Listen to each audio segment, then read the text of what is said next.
Hi guys, it's Kian. Welcome back to part 2 of ranking all the dolls I really wanted since starting the hobby. Please check out part 1 first if you haven't, and we'll be continuing from where we left off, which was number 16, iOS Unoa, and now we'll move on to number 17, Mihael. It was a doll that I've owned before and I've since sold. I really wanted the head sculpt for a really long time and I never bought him until there was this time Leek was announcing that they were gonna stop selling all their resin dolls, and that was that time when I bought Mihael and also Kale, Khal Kale. Because of that discontinuation announcement at the time, I bought a Mihael and Mihael, and I really liked the sculpt, but it was super difficult for him to fit in with the rest of the dolls that I have, because he has a 9.5-ish inch head. It's closer to a 10 than it is to a 9. But he wears something like 12mm eyes or 10mm eyes. I think 10mm eyes.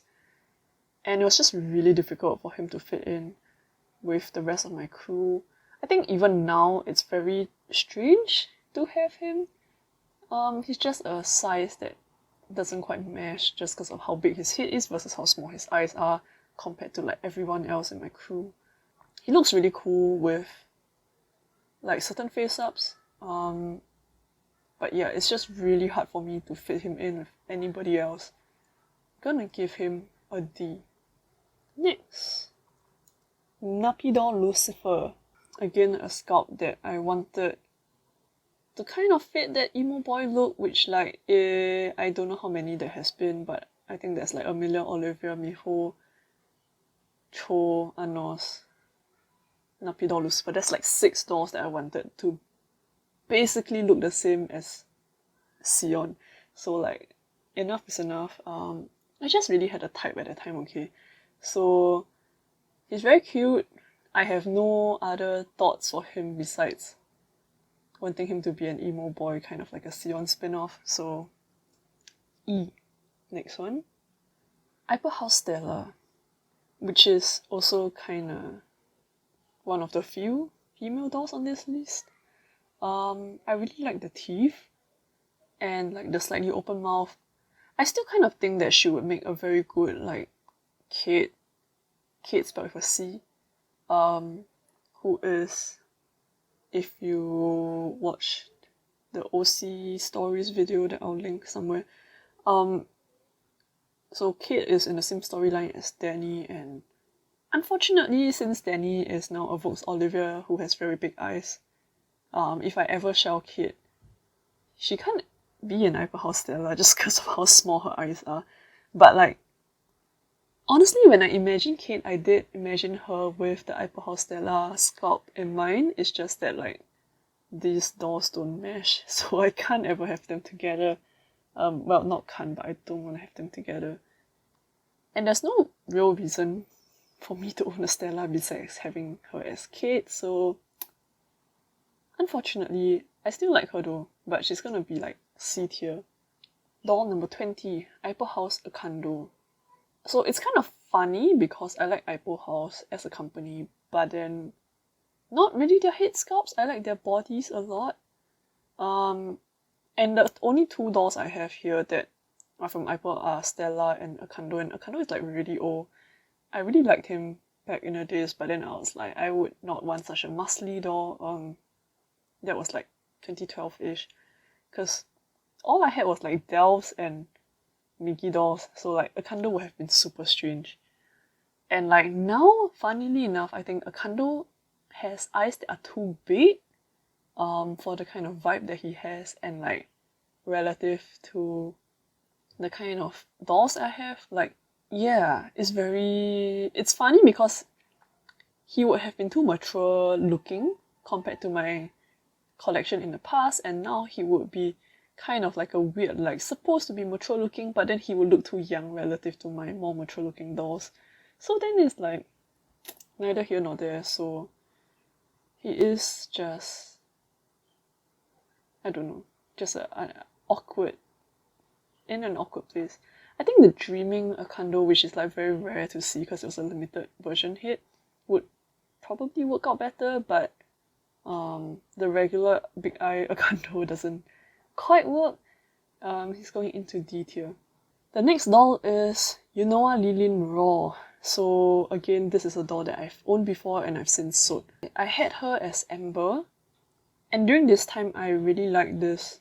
I like the image of this character, this girl from Splatoon. I don't play Splatoon, but like a friend of mine really liked it at the time, and then like they kept showing me pictures of this whole bunch of like, I think it's like the base look from Splatoon, and then you can kind of customize how she looks. It's a squid girl. She's super cute. I wanted the Lilin Raw to be like my version of a Splatoon girl. Bought her, couldn't really find a good body for her, because like you know what, chibi body has very narrow shoulders, and then like I didn't want her to be tall, so I didn't want to put her on the Unoa 1.5 body. And then yeah, in the end it just didn't really work out and I just sold the doll. So she's going into E tier. Next, Kanadoll Adrian. So Kanadoll Adrian is a doll that I currently have as Parker. I bought him in 2018, I think. And then the thing is, he's actually the first doll that I bought after sort of being on a bit of a hiatus. So somewhere between 2016 to 2018, I wasn't very involved in playing with my dolls. I was like writing a lot of like fanfiction. I was super into K-pop, and then I was like on Twitter a lot talking about K-pop stuff with the people I met on Twitter.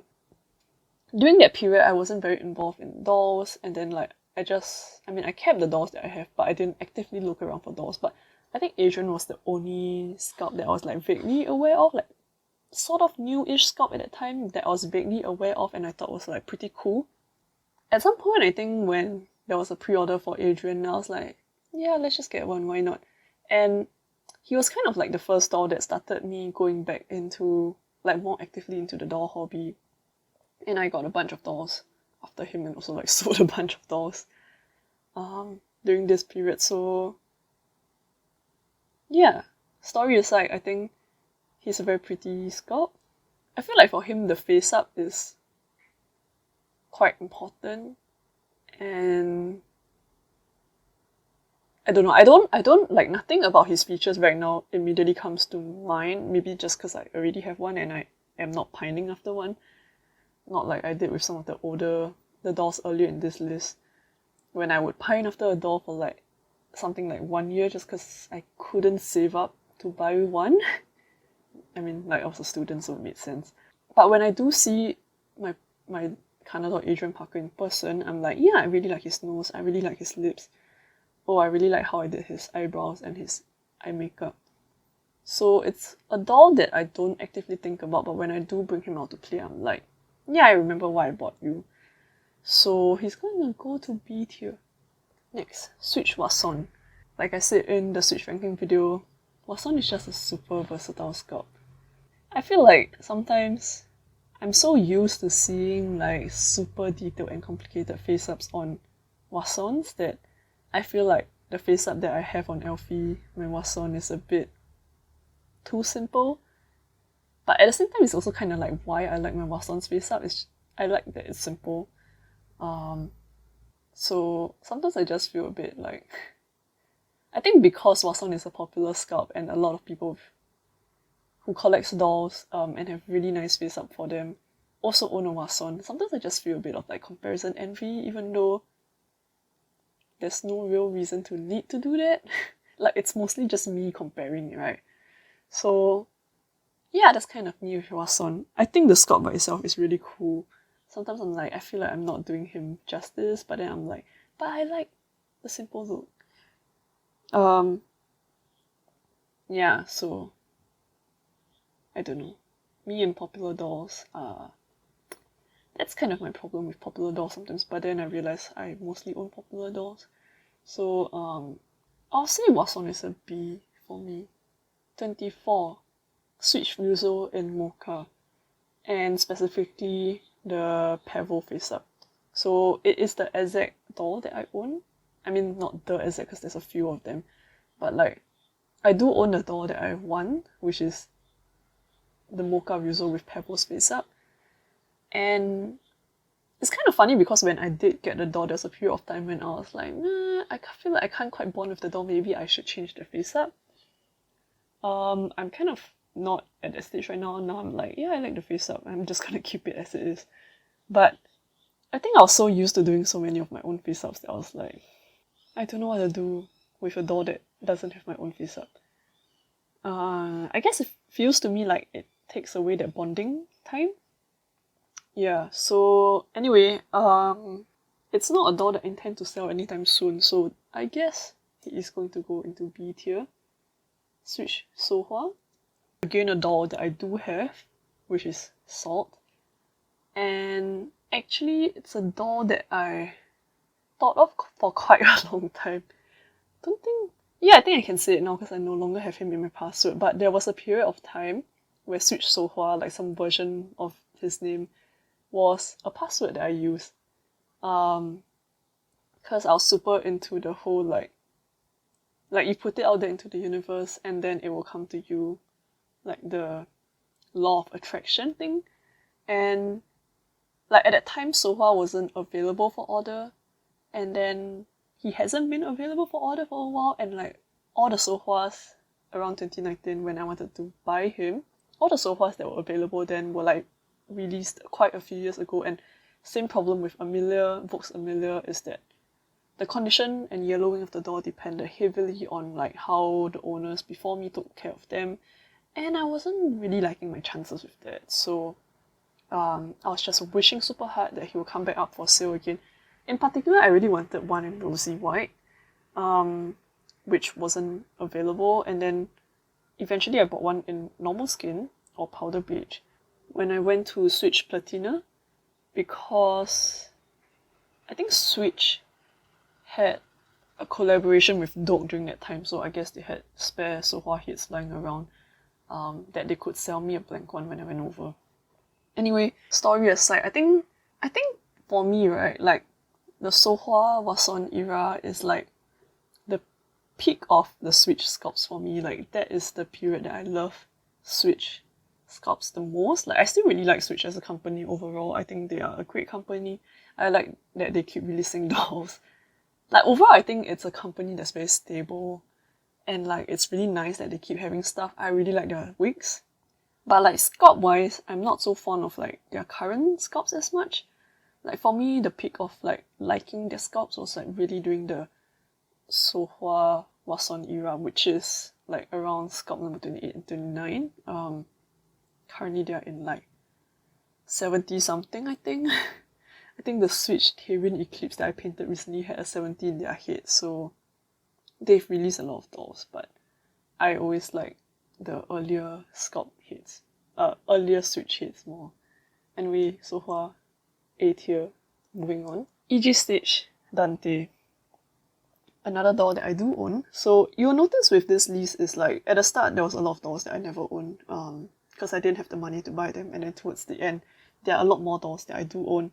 One, because I think the type of dolls that I do want, or the number of dolls that I do want, has like reduced a lot, just because I've gone through owning many types of dolls and I sort of have a better idea of what my taste is like. But also because I started working and I have more disposable income and could spend it on dolls, and I could actually buy the sculpts that I wanted instead of just piling after them and like, you know, letting the moment pass, letting the pre-order pass, which is fine. But it could pass to the point where I just didn't want a doll anymore, which is what happened with the earlier ones. Anyway, Dante is a doll that actually I did pass on the pre-order for when I first saw him. So I did see Dante before, or like during the first pre-order ever of Dante. And then I was like, I really like his face, but I didn't want a 75cm doll at the time, so I didn't buy him. And then after that, when I saw one on the second-hand market, I was like, okay, I'll buy one. So I do have a Dante. I think he's A tier. I think he's probably my favourite out of like 75cm sculpts. And like one of the few dolls that like, the moment I saw him, like the picture of him, I was like, yeah, I really like this doll. It's not easy for me to feel that way. Like that first impression of like yes, this is a doll that I really like. So I'm still kind of like really influenced by that for Dante, I think. The next one, Illusion Garden Johan. I do not own this doll at the moment. I've painted one before, so I got to see a Johan in real life. He's really cute. I think Illusion Garden as a whole, like the company, it has a very distinct look, which is not necessarily my style, because I think they're a bit too... They're really pretty, but like the kind of crew that I'm going for is not one that's like super pretty per se. I would categorize them as a bit more pretty than handsome. Of course, they're still quite handsome. But a lot of the owners that do have Illusion Garden dolls tend to like them prettier, because like the sculpt itself does lend itself to that a bit more easily. And like, I don't know why out of all the Illusion Garden heads I like Johan the most. But I've always liked Johan the most, and I think right, part of the reason is he reminds me of like a prettier version of Mihael and Napidoll Mihael, and I know it's not super obvious, as in objectively there are some similarities, but there are also a lot of differences between the two sculpts. But again, it's somewhat similar to like how I see Lutz Liché and Switched Ryuzo being like somewhat similar, giving me the same vibe of like Gabby. It's kind of how I see Illusion Garden Johan and Napidoll Mihael kind of giving me a similar vibe of like Sion, just that if Sion was ever an Illusion Garden Johan, he would be like such a drama queen just because of how much prettier he would be, like as a character. But anyway, no, I'm not gonna resculpt Sion. But recently there was an Illusion Garden Johan pre-order, and both the Dreaming Johan, what is it called? Evening Johan and the regular opener Johan were available. And I thought for really long before the pre-order, and then like when the pre-order came, everything was sold out in 1 hour, but I did get a hit. And I got an Evening Johan instead of like the opener Johan. So I wasn't ever really sure whether I wanted the evening one or the regular Johan, the Dreaming Eye version or the Open Eye version, but since I've painted an Open Eye one before, I was like, I'll just get the evening one because it's a less common version of him than the Open Eye one. And I don't know what I'm gonna do with the doll. I decided to just buy him because I kind of wanted him for a few years on and off. There was just no good reason to buy him because I don't have a character. But I decided to, so I guess that makes him an A tier for the moment. But I guess technically it is the Evening Johan and not like the regular Johan. But yeah, I just really want to paint an Evening Johan. There's no good reason. So yeah, that's all. The next one is my Dear Boy Hobin, which if you've seen my videos, you know, it's a doll that I really wanted for a while, and then I managed to buy one, so I was super happy about that. And yeah, so Vi is my Dear Boy Hobin, and I think part of the reason, funnily enough, he is also in my head categorized as a grill. I think it's the fact that he was never sold to international customers, only like the Korean customers, Korean collectors. So it made him really hard to buy, and I think that in my head made him a grill. So like technically of this list, only 4 dolls are considered grill. The Esti Perov, the Vox Amelia, Vox Olivia, and my Dear Boy Hobin. I think the part about him being really hard to get is one of the reasons why in my head he became a grill, even though funnily enough I got him after putting out a want to buy tweet for like less than a month, I think. Yeah, so I'm gonna put him in A tier. I just really like how his nose, his eyes, the fact that he has like kind of that his eyebrows kind of slope downwards at the end. Like the eyebrow ridge, the sculpt itself, not just the fact that I painted him that way. And the fact he has teeth and all that stuff. He's one of the dolls that now, when I take photographs of him, I still kind of like... It reminds me of at the start of the hobby when all I took was like close-up of my doll's face. Like I just really wanted those like really close-up shots of my doll's face from like every angle possible. From like this fake dreaming angle, like fake sleeping top-down angle, from like the side, I want to see his side profile, from like the three-quarter view, where you see like, I don't know, I realized I don't really photograph like a lot of my Switch dolls this way. I think maybe just because it's really easy to just take photos of them from the front-ish angles. But like with Vi, my Dear Boy Hobin, it's really easy to like just turn his face around and be like, let's take photos of all the strange angles of his face that like most people would never bother. Which is a thing that I used to do a lot with Gabby. So Gabby had like a lot of weird angled shots, like nose shots, super high top-down shots, very strange sideways shot. Like, I mean, I was just fooling around with photos at that time, right? And I really like I don't really care how the photos turn out. I just really wanted to like take photo of everything, like every angle that I really appreciate about the doll, which turned out to be a lot of angles. And I really like that Hobin kind of brings that back out, like the sculpt really brings that back out in me. So that's kind of why he's still A tier. Maybe I should move him up to an S tier, just because like nobody else is in an S tier.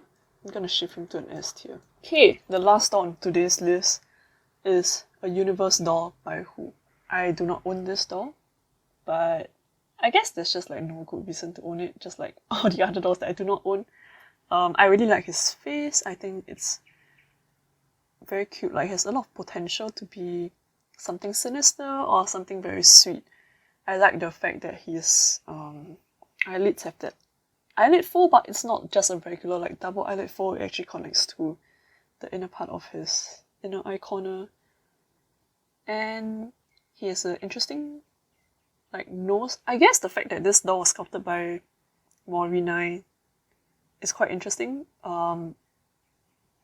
Like, you can definitely see her style on the doll, but it's not exactly the same vibe that you would see on Ostaris, I forgot how the doll name is spelled, or Velis. I think the other one that was released with Baihu, Changyi or something. I can't remember. I'll put the doll's face up here, but the other doll that was released with Baihu, so both were sculpted by Mori9. I think there are people who said that that doll looks a bit more similar to like the Ostaris / Velis that Mori9 released under her own like label, like not as a collaboration with another doll company. But I always thought Baihu is cuter. Anyway, the main reason why like I would buy this doll head by itself if it was available as just a head, but it is not. I'm not particularly fond of the Universedoll 75 cm body. I don't like bodies that have elbow peanuts that have a ridge on them. So yeah, I do think it'd be fun to paint one. I don't mind owning one. But the fact that I have to buy a whole doll for the head when I'm not particularly fond of the body just doesn't sit well with me. So there's not been a reason for me to ever buy this doll for now. Yeah, so I'm gonna put Baihu kind of like in B. It's like I like his face a lot. It's really troublesome to get him because I don't like the body. So yeah, that's today's tier list. I've been really stingy with giving S tiers, I see. A lot of them are like in A or B. I'm gonna clean up the list and I'll give some other comments if I have any on screen. I'll give some other comments that I have after I like properly put them all together. But like, yeah, I don't know. I hope this kind of gives you. I hope this was entertaining first of all, and like, I kind of wanted to do this because I think it would kind of give you an idea of like my taste in the kind of dolls that I like over the years, while also kind of like ranking them based on my current taste and how it's grown over the years. I just find this kind of fun. I was a bit bored of this like ranking, just purely ranking dolls by their company. But I thought this was a nice way to kind of do more ranking videos, but not be strictly restricted by the company. Because it's not that common for me to like a company, like all the scouts in the company, enough to want to make a whole ranking video for them. So yeah, that's why I decided to make this one today. So let me know how you find this kind of videos. It's actually quite fun for me to talk about it. I just find the editing part of this a bit difficult, and I don't know how interesting it is for you to like kind of just look at the screen when it's just like a picture of like a tier list. But let me know how you find this kind of videos and whether you like to see me do more of them. Yeah, that's all for today, and I'll see you guys next week. Bye!